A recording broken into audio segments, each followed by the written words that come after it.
Con xin kính chào cộng đoàn. Kính thưa cộng đoàn, hôm nay là ngày thứ Bảy đầu tháng, ngày đặc biệt kính nhớ Đức Maria. Trong tâm tình đó, chúng ta quy tụ nơi đây để tôn vinh mẹ dưới tước hiệu Nữ vương các thánh tông đồ. Giữa những lo toan, thử thách và yếu đuối của cuộc sống, chúng ta chạy đến với mẹ, dâng lên cho mẹ tất cả những ưu tư sợ hãi và những gánh nặng trong tâm hồn. Xin mẹ truyền cầu để chúng ta thêm lòng tin tưởng vào tình yêu và sự quan phòng của Thiên Chúa.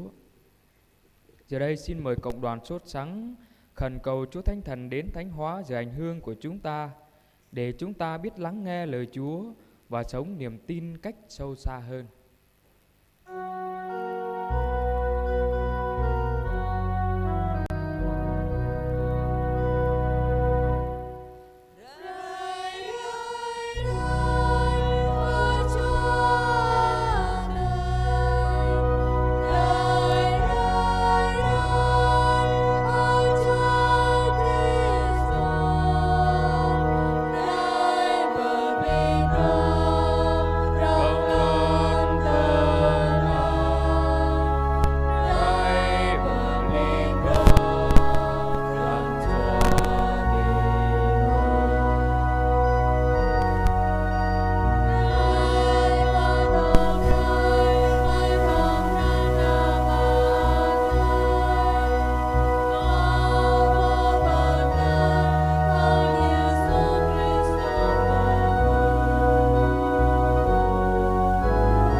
Chúng ta dâng lời cầu nguyện.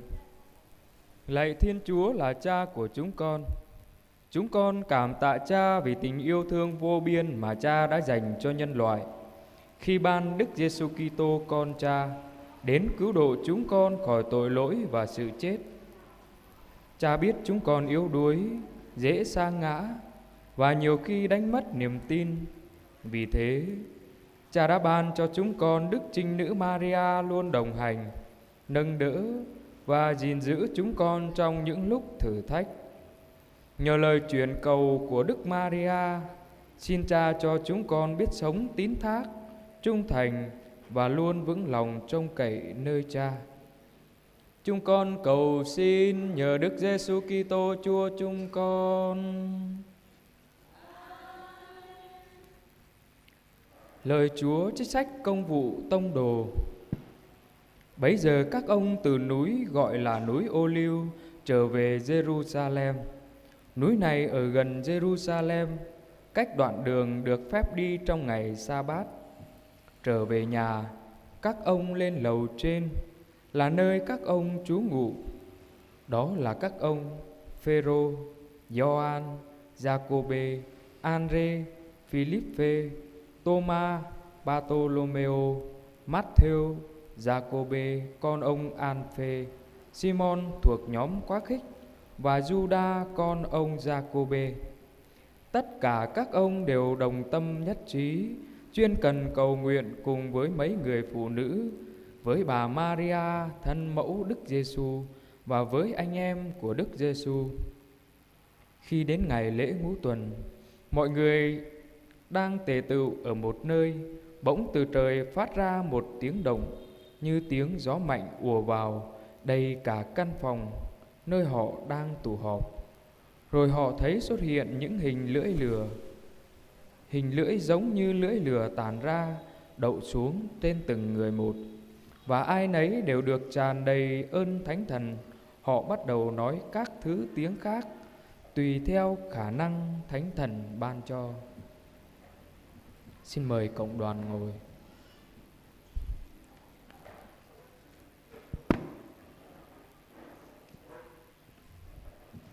Kính thưa cộng đoàn, sau biến cố Đức Giêsu chịu chết trên thập giá, Các tông đồ hoang mang, sợ hãi và quy tụ trong phòng tiệc ly. Giữa cộng đoàn bé nhỏ và đầy lo lắng ấy, Đức Maria hiện diện cách âm thầm nhưng lại mang một sức mạnh nội tâm sâu xa. Mẹ không nói nhiều, nhưng chính sự hiện diện của mẹ đã trở thành nguồn nâng đỡ lớn lao, giúp các tông đồ dần tìm lại bình an và niềm hy vọng. Mẹ Maria là người đã đi trọn hành trình đức tin, từ lời thưa xin vâng khiêm tốn trong ngày truyền tin, cho đến khi đứng vững dưới chân thập giá. Trong mọi biến cố, dù vui hay buồn, mẹ luôn gắn bó trọn vẹn với Thiên Chúa. Chính đời sống đức tin sâu xa ấy đã trở thành lời chứng sống động, giúp các tông đồ hiểu rằng giữa những thử thách và đau khổ vẫn có thể vững tin và cậy trông nơi Chúa. Trong phòng tiệc ly, mẹ hiện diện như người mẹ hiền, quy tụ và nâng đỡ các tông đồ, giúp các ngài kiên trì cầu nguyện và chờ đợi ơn Chúa Thánh Thần. Sự hiện diện đầy yêu thương và tín thác của mẹ đã củng cố đức tin cho các ngài, chuẩn bị cho các ngài lên đường thi hành sứ mạng loan báo tin mừng. Vì thế, mẹ không chỉ là mẹ của Chúa Giêsu mà còn là mẹ của hội thánh, là nữ vương các thánh tông đồ, đấng luôn đồng hành, nâng đỡ và hướng dẫn con cái mình trên hành trình đức tin. Lạy mẹ Maria, giữa một thế giới còn nhiều bất an, thử thách và cám dỗ, chúng con nhiều khi cảm thấy yếu đuối, chao đảo và dễ đánh mất niềm tin. Xin mẹ luôn ở với chúng con, nâng đỡ chúng con khi chúng con mệt mỏi, an ủi khi chúng con đau buồn, và dẫn dắt chúng con trở về với Chúa mỗi khi xa lạc đường ngay nẻo chính. Xin mẹ dạy chúng con biết noi gương mẹ, luôn thinh lặng lắng nghe, kiên trì cầu nguyện và một lòng tín thác vào tình yêu quan phòng của Thiên Chúa. Nhờ đó, giữa mọi biến cố của cuộc đời, chúng con vẫn vững vàng trong đức tin, bền đỗ trong đức cậy và sống trọn trong niềm đức mến.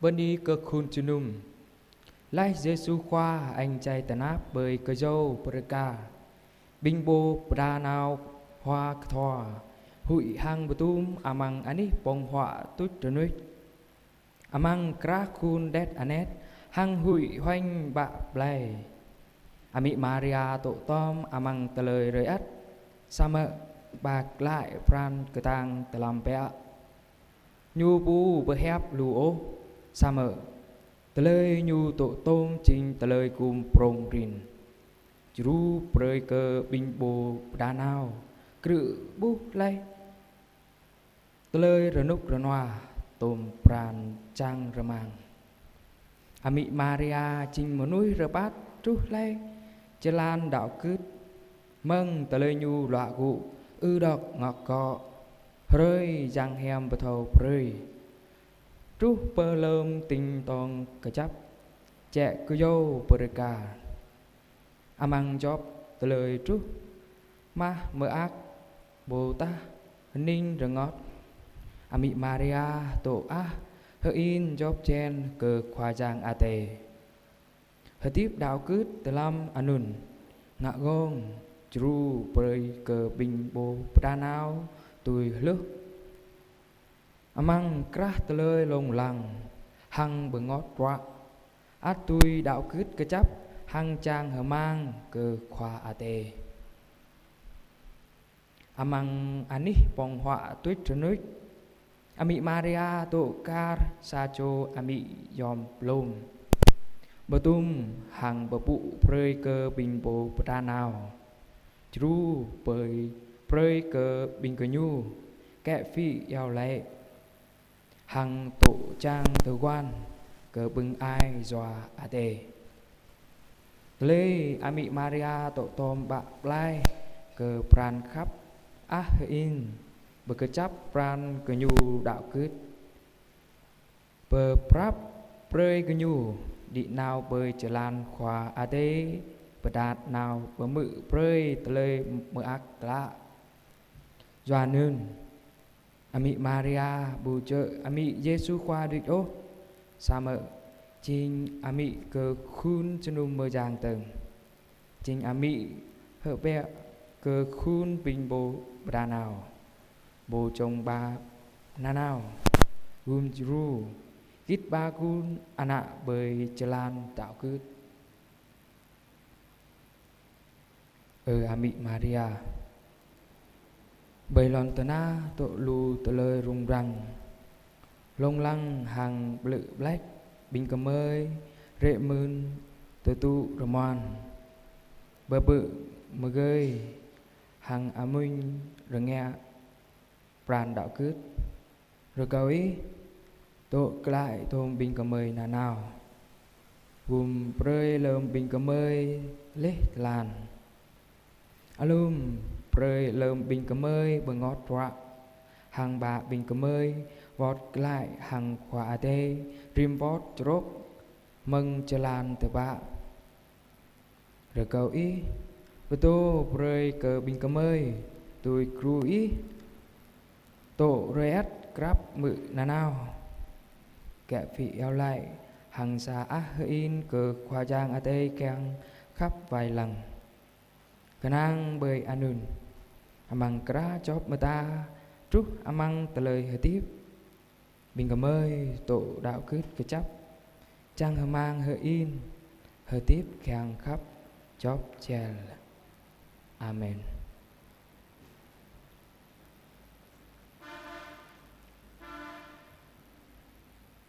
Chúng ta đã cùng nhau suy niệm về Đức Maria, nữ vương các thánh tông đồ.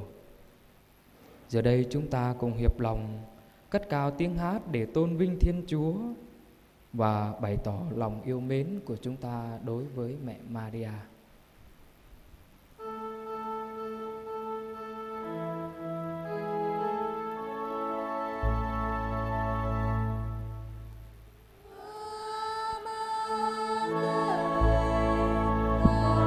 Ghiền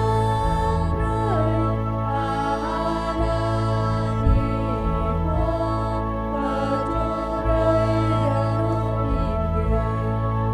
Gõ để không bỏ lỡ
Giờ đây chúng ta cùng hiệp ý với những người dâng lời tạ ơn và xin ơn trong tuần qua. Có 6 người tạ ơn vì thêm lòng kính mến Chúa và Đức Mẹ. 5 người tạ ơn vì biết vâng theo thánh ý Chúa. 1 người tạ ơn vì được dâng mình cho Chúa trong đời sống tu. 2 người tạ ơn vì được chữa bỏ tội lỗi, tính hư, nết xấu. 2 người tạ ơn vì được ăn năn trở về cùng Chúa. 3 người tạ ơn vì được bền đỗ đến cùng. 3 người tạ ơn vì đi đường được bình an. 2 người tạ ơn vì có công ăn việc làm. 2 người tạ ơn vì đã trả hết nợ. 1 người tạ ơn vì gia đình sum họp hòa thuận yêu thương nhau. 1 người tạ ơn vì con cái ngoan ngoãn học hành tấn tới thi tốt. 1 người tạ ơn vì tìm được người thân. 1 người tạ ơn vì được khỏi ốm đau bệnh tật. 1 người tạ ơn vì đã cầu cho các linh hồn. 2 người tạ ơn vì được thánh hóa bản thân, cải thiện đời sống. 2 người tạ ơn vì được bình an trong tâm hồn và cuộc sống. 2 người tạ ơn vì được sinh nở bình an. 3 người tạ ơn vì đã có con cái. 2 người tạ ơn vì đã tìm thấy của cải. Hiệp cùng mẹ Thiên Chúa, chúng con xin tạ ơn Cha. Chúng con xin tạ ơn Cha. Sbancho bani bưng màu pran đạo cướt cơ năng càng khắp cơ khoa giang. Sbancho bani bưng thâu kama đoại lại hàng khoa giang. Thlâu cho bani bưng thâu kran hàng loa gu tui pran khoa giang. Tú cho bani bưng tổ cơ chấp amang pran khắp khoa giang. Sbancho bani bưng thâu bạp nhai thâu bờ hem bờ yông gió prạ khoa giang chào prơi. Sbancho bani bưng thâu ranuk ranoa amang pran choa hang amang talơi hơi tiếp. Toa cho bani bưng màu prạ ngạ. Nam cho bani bưng tôi mau talơi ru hang kum bờ min amang talơi tanap tanong. Toraban cho bani bưng sang nọ thâu hơi tiếp ranom thâu bậc khắp rom. Bạ cho bani bưng ana bạ thâu lọa gu trang ram ra prơi rơi tôi đi amang talơi bập lồng. Toa cho bani bưng góp choai nào bờ à tai tôi lại bờ sang. Cho ban cho bani bưng ranuk ranoa amang job chelan nào plau rơ bát. Tora ban cho bani bưng màu bưng ai bờ xoay trời chan hang pran choa. Mà cho bani bưng chai hem kla. Toa cho bani bưng bờ côm bây giờ từ lời hơi tiếp bô cơ khoa giang. Mà cho bạ cho bani bưng tôi mau tôi pran choa kèng. Bạ cho bani bưng eo lại prơi cơ binh ơi dạ hằng góp choai rơ gáo lai lòn tờ na. Hiệp cùng mẹ Thiên Chúa, chúng con xin tạ ơn Cha. Chúng con xin tạ ơn Cha. Màu lâu chô rồi câu bưng màu pran đạo cướt cơ năng càng khắp cơ khoa giang. Sa chô rồi câu bưng thâu command đoại lại hang khoa giang.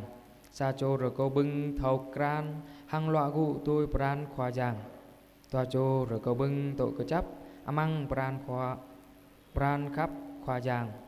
Toa chô rồi câu bưng thâu bạp ở nhai thâu bờ hem bờ yông gió prạ khoa giang chào prơi. Toa chô rồi câu bưng rồi núc rồi noa amang pran choa hang amang tờ lời hơi tiếp. Chú chô rồi câu bưng màu prạ ngạ. Sa chô rồi câu bưng tôi mau tờ lời tru hang gồm bờ min amang tờ lời tờ náp tờ nông. Toa chô rồi câu bưng sang nọ thầu hơi tiếp rồi nôm thầu bực khắp rồng. Toa chô rồi câu bưng bạn nạ hang tờ keng lạ hèm. Toa chô rồi câu bưng nạ bạ thâu lọa gu teng ram rạ prơi rơi tôi đi amang tờ lời bập lồng. Sa chô rồi câu bưng góp choai nào bờ à tai tôi lại bờ sàng. Toa chô rồi câu bưng rồi núc rồi noa amang job chelan nào plau rơ bát. Toa chô rồi câu bưng Màu bưng ai bờ xoay trời chan hằng pran choa tòa trô rồi cầu bưng bờ cô mới giờ lời hơi tiếp bồ cực hòa giang.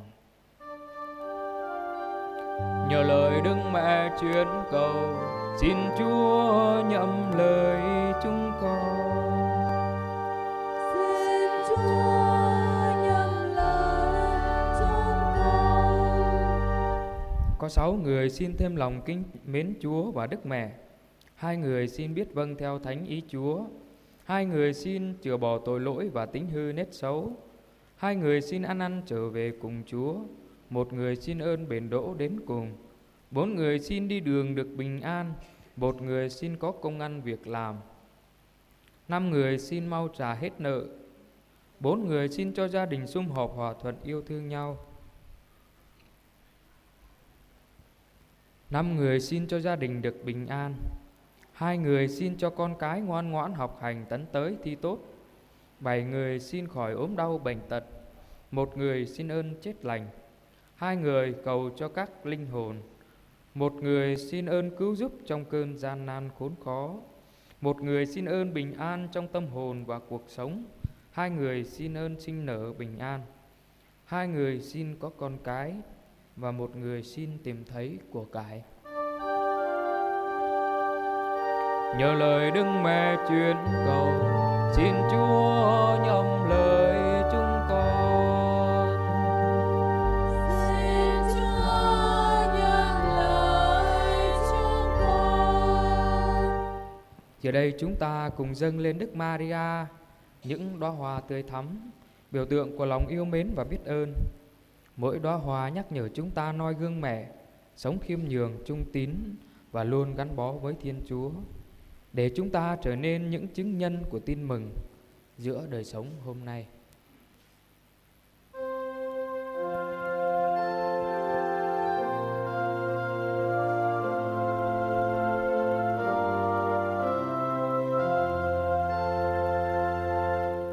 Mẹ ơi, chứng nhân mẹ con dâng về mẹ,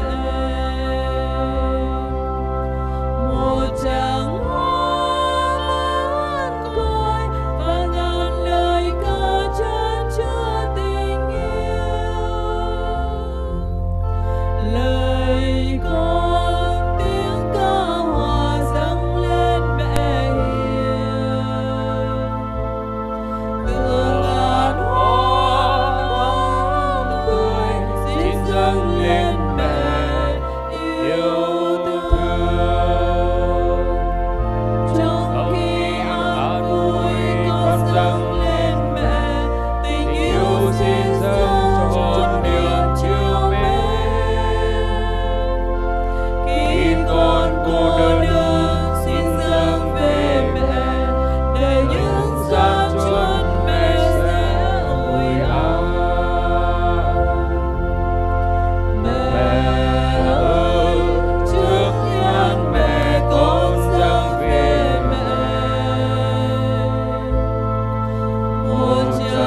Mời cộng đoàn quỳ cùng đọc kinh tuần cửu nhật kính Đức Mẹ Hằng cứu giúp.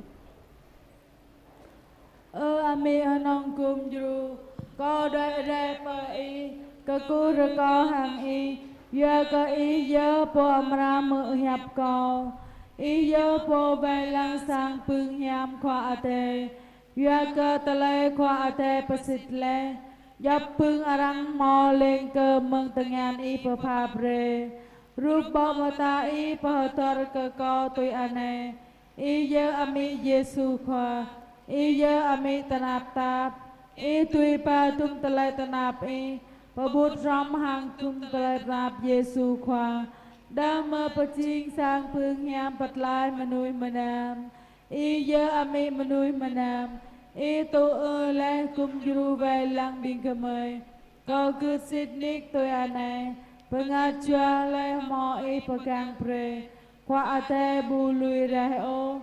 Hang bu mo le amang apui ketiro hang ko cứ sit nik play yam pranchua kanang ha in udi kabuh kabon sit mo pegang pre mong pran kut anun ko dai rai pa re ko pre ko ching po mo pranchua ha in ka nanao tôi anun ko cứ sit nik ko mo pung đào cứ tru pa lui hang pung pat lai mi ra co pa pre cơ co đà pre cơ co pương co ra co mừng amang tua pan re ane Maria cha chi cha ya yong ma chaka tu le ananami anong kum juru kyang cơ patut pasul pran chua bing kemai kanang ha in ka honun ko ka vu ra co khap pap kum juru ko na nào amang jap ani to ano nào lâm giang sát lơ plai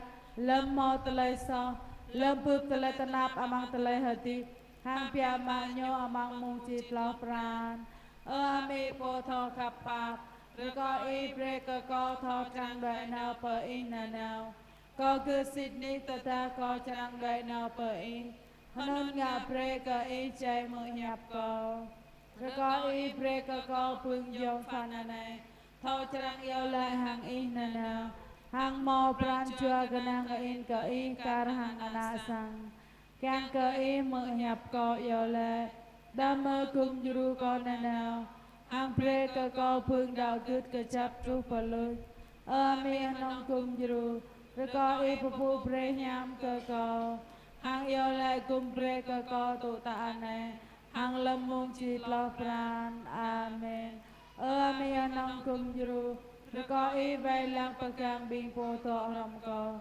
pegang ke ko ting phun ke ku sunum ya ke lon ya ko ke sang no ko ke te mai te yang ko ke bing ayat nang abi pang bing po tanap tu chunut ke bing pengat to amang ani pa ke ami Maria nong kum juru re ko yo le kum pre ke ko da Alfonso po vai lang pegang ko re ko kum juru ko lâm ka ba ko đợi nào trú qua mi Maria.